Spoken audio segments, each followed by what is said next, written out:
Не мисля, че това, което най-много ме впечатли на Колибри фестивал в Корфу, беше програмата. Нито йогата, практиките или танците. А самата среда, в която всичко това се случи. Замислих се колко различно се усещам там, когато няма нищо напрягащо около мен.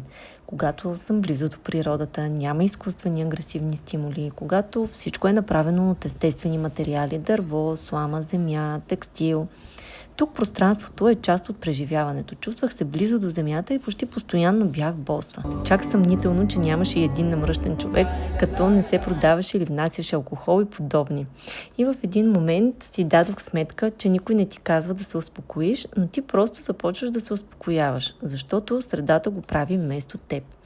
И си задавам въпроса, защо приемаме, че това може да се случва само на такива места? Защо не и у дома? Защото истината е, че ние не се чувстваме по определен начин случайно. Средата около нас постоянно оформя нервната ни система, ритъма ни, начина по който живеем. И може би най-важният въпрос не е къде отиваме, за да се почувстваме добре, а как сме създали мястото, в което живеем всеки ден. Колибри фестивалът в Корфу тече в момента, а кадрите са от миналата година.